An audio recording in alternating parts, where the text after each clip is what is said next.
Yo, good morning mga Lodi at mga master ko dyan. Ayan, magbabaklas naman ulit tayo ng ulo. Kalahating ulo lang po mga master at medyo matumal tayo ngayon. Kaya hindi tayo nakapag-isang buo. Okay, alright. Ayan, babaklasin na natin to at maipulutan na lang ito. Joke lang. Right. Okay. Sarap nito pang sisig mga Lodi, mga master. So ayan, pagbaklas ko yan, ganyan lang yung ginagawa ko pag binabaklas ko to. So ayan po, pag binabaklas ko po yan, binabaliktad ko lang po ang talim parang si Batusay. Okay.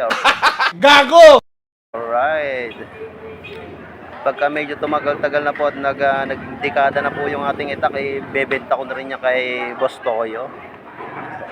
Wala na, finish na. Okay. Yan na. Lodi, tapos na yung ating ulo paklasin na pangsisig. Okay. Naman tayo sa kasim, tanggalin po natin ng ayan, pong join. Medyo nahihirapan ako dyan dahil basag pala yung yung buto sa loob. Bola lang yan. Yung kung tawagan din pamaypay. So ayan mga Lodi, kinakapa-kapa ko na at medyo baka masalubsob tayo ng buto. Masakit-sakit din yan. Matagal-tagal gumaling kapag salubsob tayo ng buto. So ayan, sisinsilin lang natin, sisinsilin ng ating daliri yan. Okay, konting hiwa sa mga tagiliran. Yung mahirap-hirap yan mga Lodi kapag ganyan basag, walang mahawakan eh. Okay, tulak lang siya ng tulak. Wag lang, yan, sige.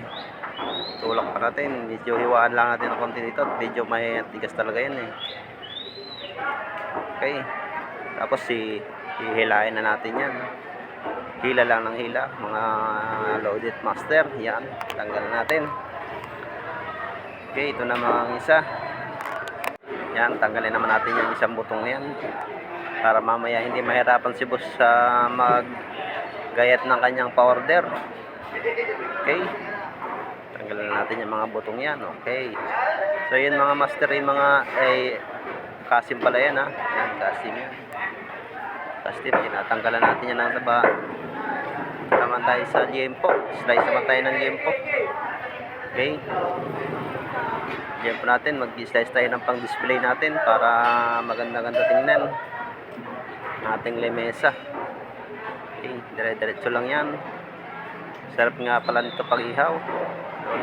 Nice. Medyo maganda-ganda ang baboy natin ngayon. Hindi masyadong mataba, hindi masyadong malaman. Gago! Okay, alright. Taga lang taga, wag lang tatagain ang kamay. Okay, yan, ganda ng pang-ihaw. Pang-ihaw na pang-ihaw yan, mga lods. Alright. Punta na po kayo dito sa stall namin. Ganda ng baboy natin ngayon. Yan, pork chop naman tayo. Ito, mahirap-hirap lang ito, mga Lodi at mga master, dahil nawala na yung buto.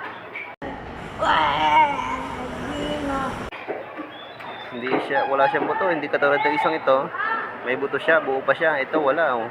Kasi yung dulo niya na parang napunta dun sa kabilang baboy ang napunta yung mga buto. Kaya medyo wala na siya ng buto. Kaya pag in-slice natin yan, medyo hiwalay. Naghihiwalay siya. Hihiwalay. Para kayong magjowa, maghihiwalay din kayo.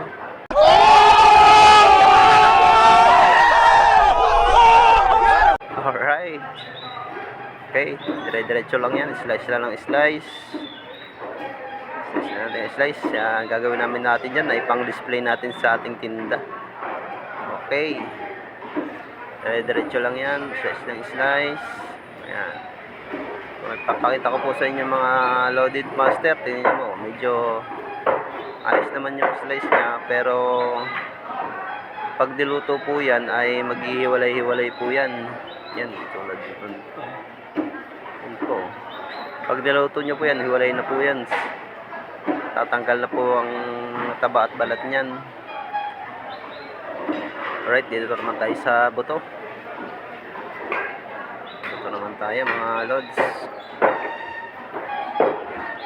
Papansin nyo po mga lods, hindi po tayo nagpapalit ng itak dyan ha. Isang itak lang po ang ginagamit ko dyan. Bola lang yan. Isang itak lang po. Yan. Isang itak lang po at wala po tayong isa pang itak. Tiyaga lang po talaga sa pag-ahasa at ayos na ayos naman. Okay. Okay, buto-buto na yan mga loaded master. Right.